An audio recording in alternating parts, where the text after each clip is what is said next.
میں ہوں ڈاکٹر امجد ایوب مرزا اور آپ سن رہے ہیں میرا پوڈ کاسٹ مائی پرسپیکٹو یعنی میرا زاویہ۔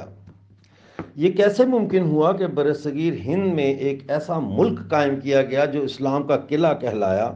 اور اس کے تمام سٹیک ہولڈرز اسلام کے دفاع کے نام پر 22 کروڑ انسانوں کو نظریاتی طور پر یرغمال بنانے میں کامیاب ہوئے؟ یہ ایک اہم سوال ہے اور اس کا جواب تلاش کیے بغیر پاکستانی مقبوضہ جموں کشمیر اور مقبوضہ گلگت بلتستان کے عوام کو جدید بنیادوں پر تحریک آزادی کے لیے آمادہ نہیں کیا جا سکتا۔ قصہ یوں ہے کہ جب انگریزوں کے خلاف ہندوستان میں آزادی کی گونج سنائی دینا شروع کی تو وہ گونج انقلابی نعروں سے مزین تھی۔ یہ نعرے اس بات کا اظہار تھے کہ 200 سال کی حکمرانی کے باوجود برٹش ہندوستانی عوام پر اپنے قبضے کو اخلاقی طور پر منوا نہ سکے تھے۔ جوں جوں سمے آگے بڑھتا گیا توں برٹش نے آزادی کی تحریک کو بکھیرنے کے لیے کئی طریقے آزمائے۔ کانگریس بنوا کر تحریک آزادی کے انقلابی پن کو مصالحت یعنی کمپرومائز میں غرق کرنے کی کوشش کی۔ بھارت کے عوام کو ہندو مسلم میں تقسیم کرنے کے لیے 1909 میں مارلو منٹو ریفارمز کے ذریعے مسلمانوں کے لیے جداگانہ الیکشن کا قانون بنایا اور جگہ جگہ ایسے ہندو اور مسلمان لیڈر پیدا کیے جو ہندوستان کی جنتا کو مذہب اور مصالحت کی بنیاد پر تقسیم در تقسیم کرتے رہے۔ مسلمانوں میں سر سید احمد خان جیسے مغل اشرافیہ کے لوگوں کو مسلمانوں میں الگ شناخت یعنی آئیڈینٹی کا وہم پیدا کرنے کے لیے نارتھ انڈیا کی اردو سپیکنگ اشرافیہ کے لیے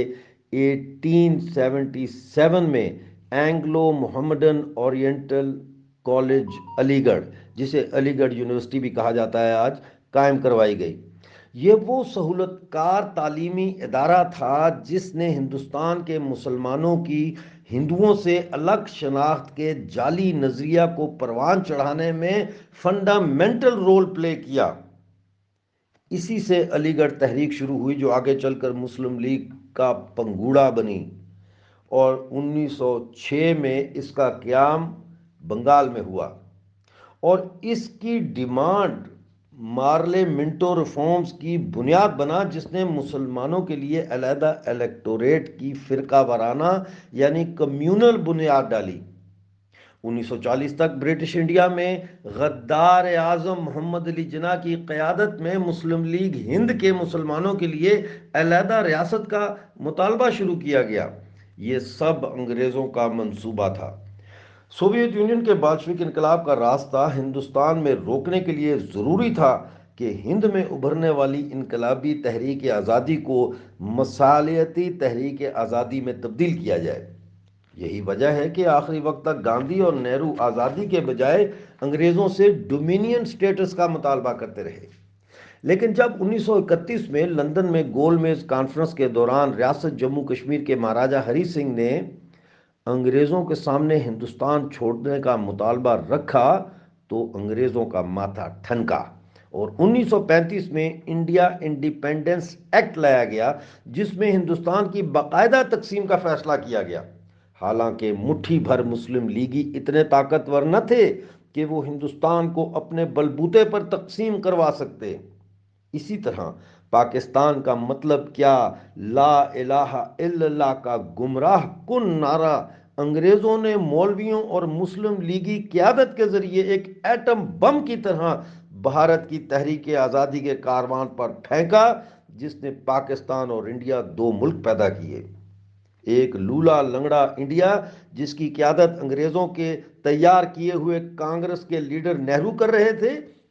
جبکہ دوسرا شراب نوش مغربی طرز زندگی کا دلدادہ جہادی محمد علی جناح جو آج تک بھارت کے خلاف مغربی اور اب چین کا کارآمد ایجنٹ ملک ہے۔ پاکستانی مقبوضہ جموں کشمیر اور مقبوضہ گلگت بلتستان کے لوگوں کو یہ جھوٹ مسلسل بولا جاتا ہے کہ بھارت نے جموں کشمیر پر قبضہ کر رکھا ہے، جبکہ پاکستان نے کشمیر کے ایک حصے کو آزاد کروا کر آزاد جموں کشمیر کی ریاست قائم کی ہے، لیکن یہ سفید جھوٹ ہے۔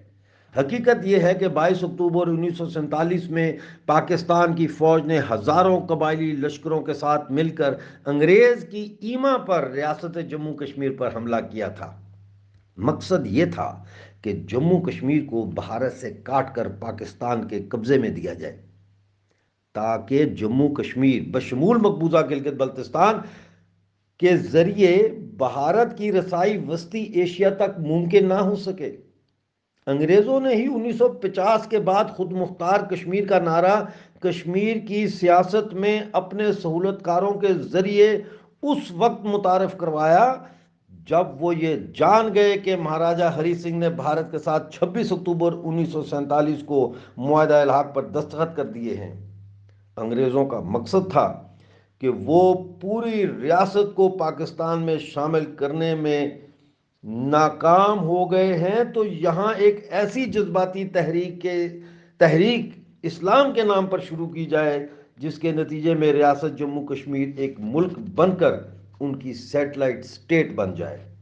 اسی لیے آج جو لوگ الحاق پاکستان کی بات کرتے ہیں یا خود مختار کشمیر کی بات کرتے ہیں، وہ دراصل انگریزوں ہی کے ایجنڈے کو آگے بڑھانے کا کام کر رہے ہیں، تاکہ پاکستانی قبضے والا جموں کشمیر اور مقبوضہ گلگت بلتستان بھارت میں شامل نہ ہونے پائے اور اس کے راستے میں رکاوٹیں کھڑی رکھیں۔ 75 سالوں سے پاکستانی مقبوضہ جموں کشمیر اور مقبوضہ گلگت بلتستان کے عوام کو سوچے سمجھے منصوبے کے تحت دو قومی نظریہ، کلمے کا رشتہ اور آزادی کے بیس کیمپ کا ڈھول پیٹ پیٹ کر برین واش کیا گیا ہے۔